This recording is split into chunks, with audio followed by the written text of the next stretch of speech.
Morning everyone. In this video we're going to revise the events and the key quotations in Act 2 of Shakespeare's Macbeth. As always, there's a link to the slides below if you want them. If we plot Freytag's pyramid over the 5-act structure of Macbeth, we can see that the exposition has been done. We know all about who the main characters are, we know what the political situation is in Scotland, and we've got an idea of where the plot is going.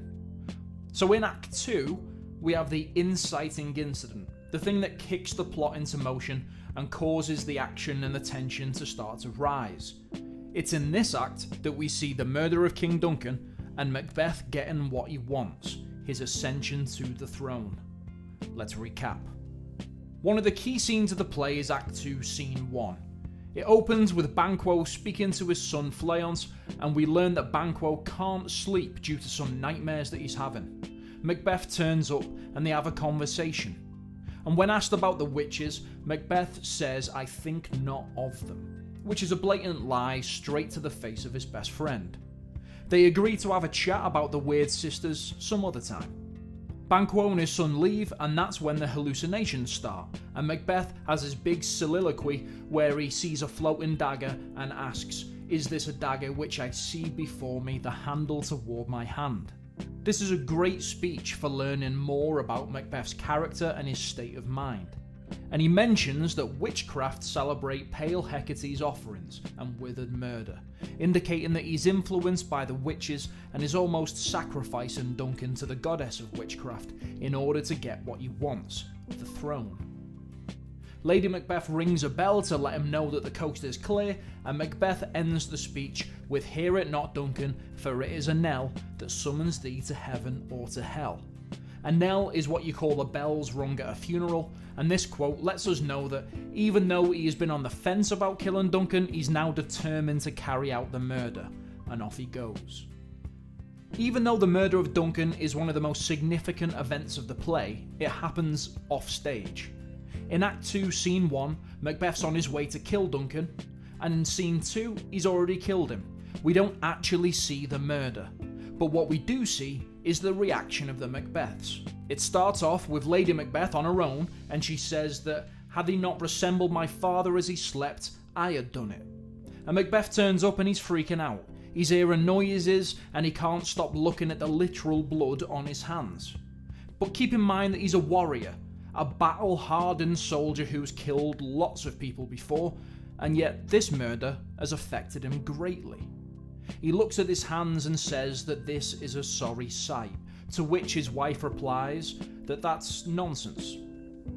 His guilt and paranoia kicks in now, and he says that he wanted God's blessing, but he couldn't even say amen.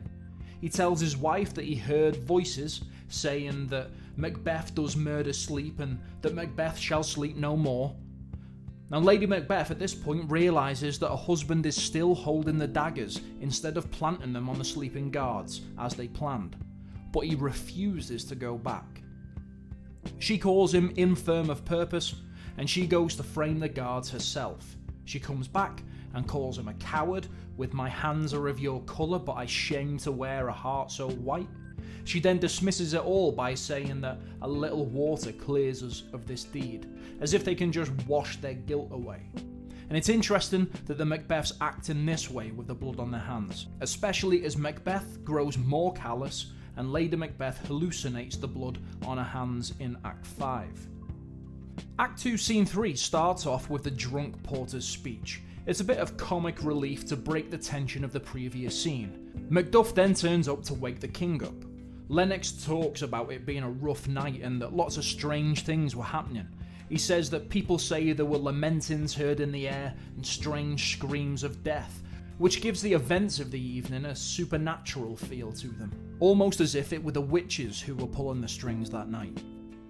Macduff discovers the king's body and says that people will be shocked and petrified by what they see. Approach the chamber and destroy your sight with a new Gorgon. Macbeth then gives the most suspicious speech ever given.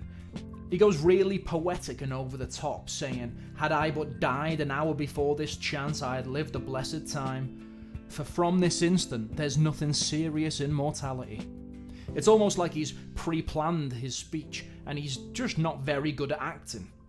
Word spreads around the castle about the murder of the king, and Macbeth flies into a rage and kills the two blood-soaked guards before anyone gets a chance to question them. Meanwhile, Malcolm and Donalbain, Duncan's two sons, decide that they'd be safer if they ran. Donalbain echoes his father's words from Act 1, Scene 4, and says, "There's daggers in men's smiles."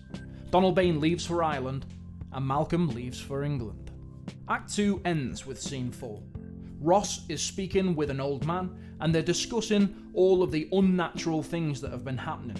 They mention that it's dark when it should be light, owls are killing falcons, Duncan's horses went wild and began to eat each other. And then Macduff arrives, and he says that because the king's sons ran away, it makes them look suspicious, and now many people think that they arranged their own father's death. Ross suggests that maybe Macbeth would be next in line to the throne, and Macduff replies that Macbeth has already been named as king and he's on his way to be crowned. So, to conclude, the Macbeths carried out their plan and murdered Duncan. Nature seems to be unhappy with their choice as it's disrupted the natural order, and now Macbeth has been crowned King of Scotland. He's got everything that he wanted. But this is a Shakespeare play, and we've still got 3 acts left. That's all for today's video. Like and subscribe if you found it useful. It really helps me out and lets me know what type of videos to make in the future. Thanks for watching, and happy revising.